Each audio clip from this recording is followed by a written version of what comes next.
Hi, welcome back. In this, the seventh update for my data for 2018, I'd like to extend what I've talked about in the last few sessions. If you think about it, in the last few sessions, we've talked about what the cost of capital for a company should be. The cost of equity and the cost of debt feed into the cost of capital, but in effect, we're setting up the hurdle rate for a company and saying this is what a company needs to make to be a good company. In this session, I'd like to focus on what I think is the more interesting half of the equation. What do companies actually make on their investments? After all, the whole idea of starting and running a business is not to consume capital, but to take capital and earn a return on that capital that is greater than what you'd need to make. So let's look at that big question. What do companies make as a return on capital relative to their cost of capital? And in the process, we're also going to answer the question, when does growth add value? And in effect, we're going to be able to separate growth into good growth, bad growth, and neutral growth. So let's start the process by looking at measuring profitability. When people talk about how profitable their business is, they usually talk about profit margins. And among profit margins, there's a variation of them. So to understand all of the different profit margins you might run into, let's set up an income statement. Let's start with revenues. You subtract out cost of goods sold, you come up with gross profit. Think of that as the profit you made after looking at the direct expenses associated with delivering your revenues. From that, you subtract out fixed costs. Usually takes the form of SG&A, but this is a generic term for costs that are costs you face. They're operating costs. They're not wasteful, but they're costs that are not directly related to the products and services you provide. You subtract those out, you come to operating income. From the operating income, you subtract interest expenses, come up with taxable income, and from the taxable income you subtract taxes, you come up with net income. So here are the choices that you have when it comes to profit margins. You can divide the gross profit by the revenue. All margins are scaled to revenues. Gross profit by the revenue, you come up with gross margins. You can divide the operating profit by revenues, you get operating margins. Net profit by revenues, you get net margins. There are two deviations you can take from the operating income. One is to add back depreciation and amortization and come up with EBITDA. You can divide the EBITDA by revenues to come up with EBITDA margins, or you can you can take the operating income, act like you pay taxes on that operating income. So don't subtract out the taxes you actually pay. Act like you pay tax on the operating income and divide that after-tax operating income by revenues. You get after-tax operating margin. All these choices, right? You're saying, which one should I pick? Well, it depends. The first thing it's going to depend on is what claim holder you're looking at. What are you trying to value? If your focus is on valuing equity or coming up with cash flows to equity or trying to explain an equity multiple, price earnings ratios, price to sales ratios, your focus should stay on net profit margin because net income is the income that goes to equity investors. If your focus is on the entire business, saying, is this a good business? Am I profitable? Or looking at cash flows before debt payments, or a multiple that's related to enterprise value to EBITDA, enterprise value to sales, you should be looking at an operating income margin. So basically, the margin you pick will depend on whose claim holder you're looking at the company through, whose eyes you're looking at the company through. The second is, what are you trying to measure? If you're trying to measure the production efficiency of a company, how efficient it is in producing the goods and services it sells, then you should probably focus on gross profit because it's after the direct expenses.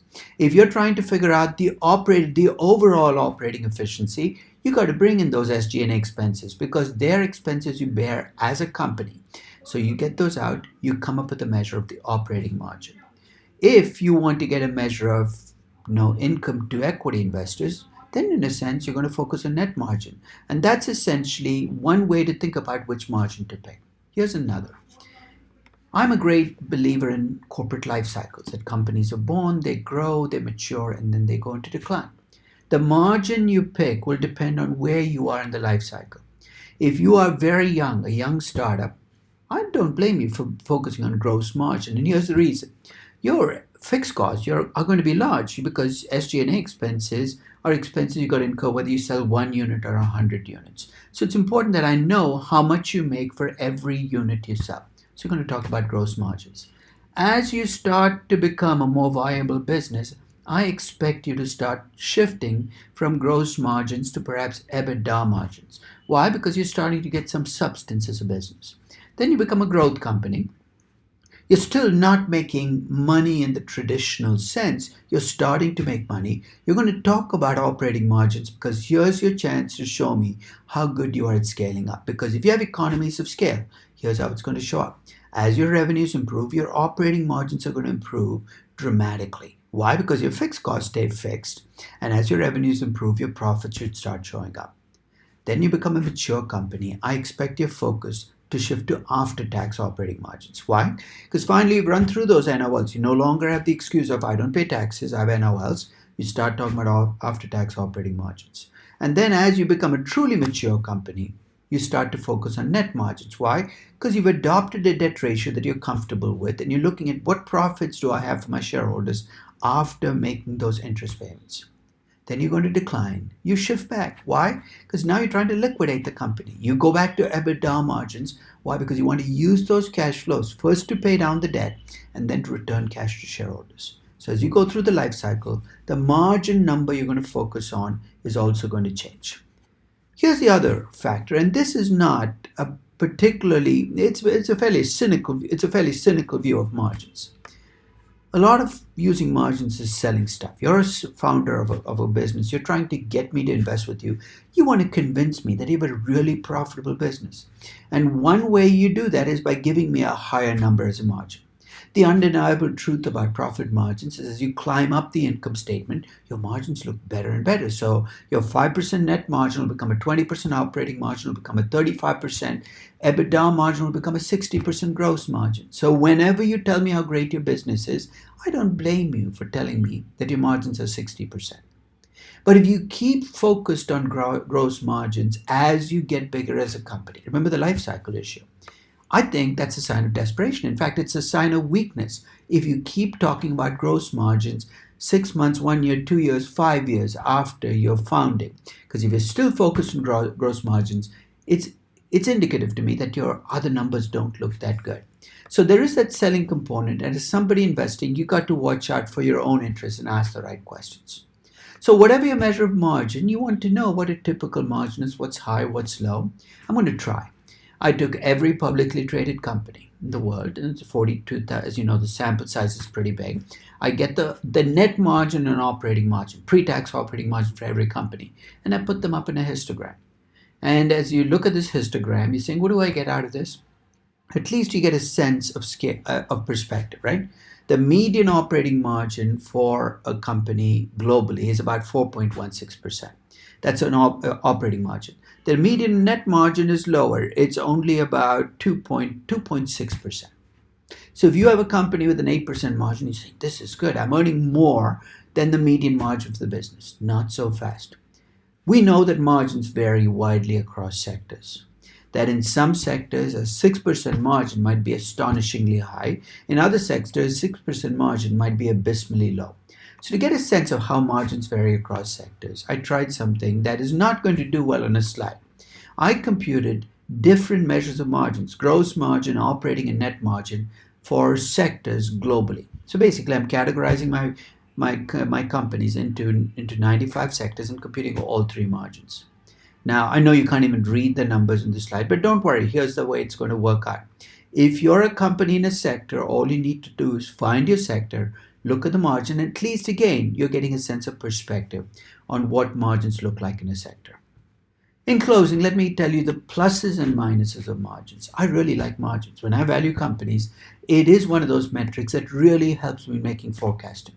In fact, if you've had a chance to look at any of my valuations, you know that one of the key inputs I need to value a company is a target operating margin, what I think your company will make once it gets to steady state.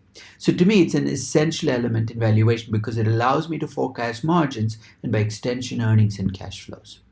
Here's the minus. If you tell me your margin as a company and I don't know what business you're in or what you do, I cannot use that number to make a judgment whether you're a good company or a bad company. Why? Because as you saw, the margins vary widely across sectors. You can be a good company with low margins, as Walmart is. You can be a bad company with high margins. Why? Because you have high margins but you sell very little. So margins don't help you tell me what companies are good or bad companies. You're saying, well, nothing would. Not quite so, not so fast.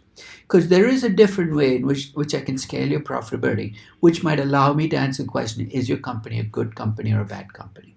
And that is to take your profits and instead of scaling to revenues, which is what I do with margins, I scale it to what you have invested in the company. Invested according to whom? According to your accountants. So if they tell you this is how much I've invested in your equity, I can scale your net income to that book value of equity to come up with a return on equity. If you tell me this is how much capital I've invested in the company, which is book value of equity plus debt minus cash, I can look at your after-tax operating income or your pre-tax operating income scaled to that invested capital. Return on equity, return on invested capital are the two players in this game. Again, you might say, well, which one do I use? Here's a simple rule. Be consistent. If you're equity focused, you're going to compute return on equity, you compare to the cost of equity. And that's going to give you an indicator, am I taking good investments from an equity investor standpoint? If you want to look at the entire business, you look at the return on invested capital, you compare to the cost of capital to try to make that same comparison. So essentially, you tell me what claim holders' eyes you look at a company through, I'll tell you what the right measure of accounting return is. That's the first thing to remember. The second, and this is a cautionary note, is remember, accounting returns, return on equity and return on invested capital, are completely and totally accounting numbers. You're saying, so what? Well, I don't have anything against accountants. Actually, I do, but this is not the forum to talk about it. But when you have an accounting number in the numerator, which is what you have with net income or operating income, and an accounting number in the denominator, book value of equity or book value of invested capital, everything accountants do, even if it is with the best of intentions, is going to skew those numbers. Let me give you a very simple example. Let's assume you have a company that's made a bad investment, has come to the realization it's made a bad investment, and its accountants write off that investment. You think that they're doing the right thing? They might be from their perspective. But if you're computing the return on invested capital for this company the year after, think of what's going to happen. When I write that investment off, my invested capital is going to decrease, right? So the next year, if I don't remember or I don't track that write-off, it's going to look like my company is taking great projects. So there are a number of accounting issues that come up with return on invested capital, but it still remains a good metric to look at to see, at least in the aggregate, does my company make more than its cost of capital? So let me give you a sense of how I estimated accounting returns for my companies, because there are some estimation choices I made that might make my computations different from somebody else looking at my own companies. So for the earnings, I started with the accounting measures of net income and operating income, but I didn't take them at face value. I adjusted those numbers for two things. One was lease commitments. I know that in 2019, accounting is going to come to its senses and treat lease commitments as debt. But in 2017, they were still treating lease expenses, which are financial expenses or operating expenses. So I make lease expenses go from operating to financial expenses, which means my operating income will get restated now for companies with significant leases. The other is R&D. R&D is a capital expense. What the heck is it doing on an income statement as an operating expense? Again, an accounting miscue. I clean up for it. I capitalize R&D. What does that mean? My earnings for companies with R&D is going to get restated by adding the R&D expense back, because it's not an operating expense, and subtracting out the depreciation I would have if R&D created an asset, which it will if it's a capital expense. So my income gets restated.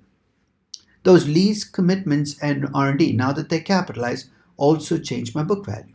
For my book value of equity, I take whatever the stated book equity is and add the capitalized R&D. For my book value of capital, I take the stated book capital and I add to it the capitalized R&D and the capitalized leases. So my return on equity and capital are numbers computed consistently with my view that leases and R&D should not be treated as operating expenses. So with those measurement choices, I computed the return on invested capital for every one of my companies. Remember, I also have costs of capital I computed, and I described this in my last session for every one of my companies. I compared the return on capital to the cost of capital for every company. I get a spread, right? An excess return. And I've graphed those out on this table. And this to me is one of the most depressing charts you can look at if you're a believer that companies are run well, that good managers run companies. Because here's what I see. I see more than 60% of companies earn returns on capital less than their cost of capital. So out of my 35,000 companies, 35,000, there were 35,000 companies for which I was able to get the return equity at capital. I lost a few thousand where the numbers were just not there. Among those lists, more than 60% earned less than their cost of capital. And if you break them down into three groups, winners, losers, and running in place, here's what you get. The winners are the companies that earn more than 2% more than their cost of capital. 11,000 plus firms are winners according to that metric. This running in place are companies that basically are earning roughly their cost of capital. And for that, I said, if you're within 2% of your cost of capital, you're running in place. Those are those two bars right in the middle. And then you got the losers, which are 19,000 plus companies, which earn below their cost of capital, okay? And well below their cost of capital. Now, your first reaction to it, this is terrible news. Your second reaction is maybe you're missing something. It can't be that bad.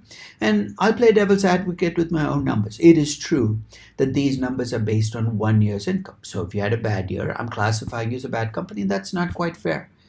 So there is a solution to that, right? And here's what I did. I took a 10-year return on capital. Now you can't tell me that it's just a bad year. It's a bad 10 years. You're a bad company if you can't make your cost of capital in 10 years. And I looked at the returns, and here there's a happier story that I can tell. It's a story where most companies earn more than their cost of capital. But remember, this is a sample that is almost skewed to give me good answers. Because the way I've done this is I've looked at companies that have been around 10 years and looked at the return capital, already have a survivor bias. There are only 15,000 companies for which I could compute this 10-year return on capital. But even with this very optimistic look, this highly biased sample towards winning, I still get a significant percentage of my companies, 30% plus, which earn less than their cost of capital over 10 years. So here's the bottom line. Not only are there bad companies, but there are companies that have stayed bad for an extended period, either because they're run by bad management or because they're in bad businesses. So you're saying, what next? If the average company earns less than its cost of capital, if 60% of companies earn less than their cost of capital, I'm not saying that all companies are bad companies, right? So you might be interested in saying, hey, are there differences across the globe? Are there differences across sectors? Are there differences across size? Are small companies less or more likely to earn excess returns? Are there differences based on growth classes? So I decided to slice and dice my data to answer those questions. I started with geography. I broke the world down into subregions to see if companies in some subregions are more likely to earn positive excess returns than others. And looking across the world based on my subregions, there are only two parts of the world where companies seem to earn more than their cost of capital. One is Eastern Europe and Russia, and the other is India. The cynical part of me says maybe it's just the accountants in these countries are more creative, but there is a potential explanation for why you might see positive excess returns in these two parts of the world. If you think about excess returns as coming from competitive advantages and barriers to entry, you could argue that India, for instance, has significant competitive barriers to entry in a couple of sectors at least, retailing and financial services, and perhaps companies in these sectors earn the excess returns. The same can be said about Eastern Europe and Russia, where barriers to entry might be imposed either from within or without by sanctions. It might be that Russian companies are protected from competition as a consequence, earn more than the cost of capital. But even in those parts of the world, if you look at the percentage of companies that earn positive excess returns, it's about 40%. So around the world, the story seems to be the same. Companies have a tough time earning their cost of capital, and many companies fall short. So what about across sectors? I actually compute excess returns by sector, and I'll let you go to my website or to the link that I have at the end of this session to check out what those excess returns look like for individual sectors. But I want to focus in on the loser sectors. These are sectors that had a tough time collectively earning their cost of capital. And I'm using the US there for looking at these sectors. And if you look at these sectors, some of the names in the sector don't surprise me at all. The automobile business, the shipbuilding business show up every single year. They've been bad businesses for quite a while for lots of different reasons. You look at sectors like oil, maybe the explanation is oil prices came down and they'll bounce back, everything's going to be okay. So those I'm going to cut some slack and perhaps watch them, and if oil prices don't come back, maybe these companies need to revisit some of their investments. But there are a couple of sectors that have shown up in the last few years, which are, I think, indicators of the disruption or change that's happening within these sectors. One is the electronic sector, where technology is creating competition and it's creating an implosion in margins, and you see them show up in negative excess returns. The other is the telecom sector that has very, very gradually drifted from being a good business to a bad business. Think about it. Until about 10, 15, 20 years ago, the telecom business was a big infrastructure spending business. We often borrowed the money to build the infrastructure. And then because you were either a quasi or regulated monopoly, you did cost plus pricing to make sure you clawed your money back. It wasn't a great business, but it was a good business. What's changed? Well, disruption has made it a competitive business. All of a sudden, it's more technology than telecom, and that's affecting the returns. And I would not be surprised if you saw this happen in other sectors that are under threat of disruption.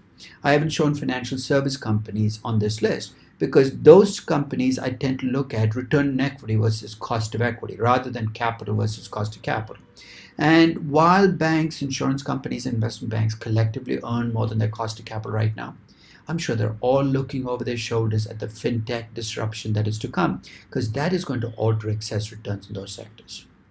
Let's turn to whether excess returns vary depending on whether you're a small firm or a large firm. I divided my entire sample into 10 deciles based on market cap and looked at excess returns by market cap. And here's what I found. Small companies consistently earn more negative excess returns than large companies, and almost 90% of small companies earn negative excess returns. That's not great, right? You're saying, isn't this always true? I don't think so. I think over time we've seen the framework of business shift towards larger companies. In many businesses, you see large companies not just dominate, but become increasingly dominant.